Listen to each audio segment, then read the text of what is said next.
Hey, welcome to Gold's Garage. We're here today at DW Dyno Service in southwestern Ontario, and fortunately for me it's only about a half an hour from where I live in London, and we're going to dyno my latest project. So if you're watching this video, I think I'll take my mask off for the rest of this. If you're watching this video, you already know that building an engine is an expensive proposition, and the parts and labor and machining costs a lot of money. It takes a lot of time, a lot of attention to detail and planning, and then when you get it all done, you got to put it in the car, and you want to make sure that you only have to do that once. And the way to be sure of that is to dyno it first, and that's why we're here. Most engines, street engines, will work harder on the dyno than they ever work in the car. So when you do install it, you know it's going to run and how much power and torque it's going to make. So the plan of the engine is two considerations. First is the owner of the car and the type of car. And my good buddy Kevin Parr is actually the owner of the car, the owner of the engine in the car, and he's here to watch his baby be born. And he's running the camera for me right now.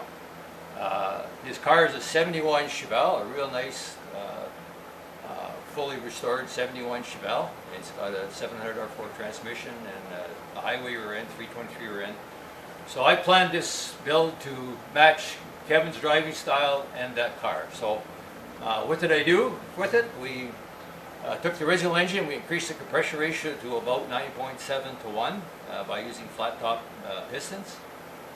We used, the heads had to be replaced anyway, so we used Eldebrock E210 cylinder heads with 64 cc's, which also contributes to that 9.7 to 1 compression ratio.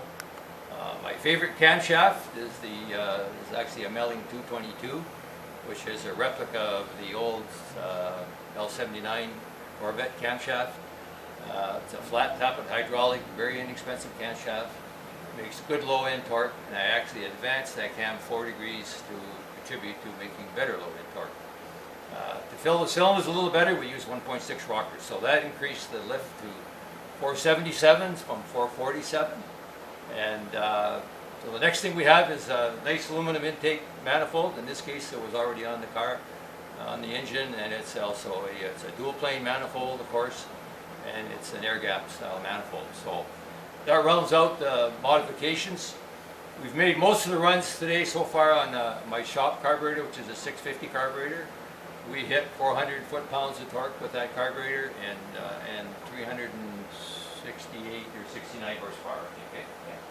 So, and that torque is in real early at 3,300 RPM. We have a ton of torque, and that torque curve is flat all the way through. Because the objective is to make this car drivable, good throttle response, reliable and maintainable, and good low end and mid-range torque. So let's start it up and make one run that we can watch. And I'm going to get out of the way and let Kevin come in and see the engine through the dyno. See the dyno through the window I've seen.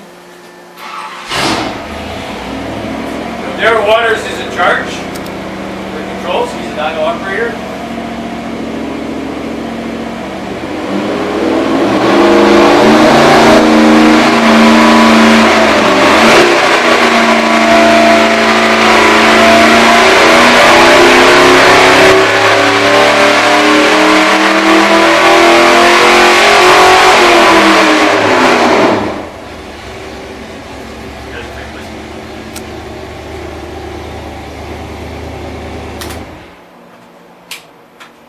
So, not only will you know that your engine is going to be reliable and it's going to run for you when you put it in the car, you're going to know what carburetor gives it the most horsepower, what jets, what timing, and all the other adjustments that you can make and try. We probably made 10 or 12 runs today, and we found out that the Holly carburetor that we use makes almost 20 more horsepower than the Eldebrock carburetor.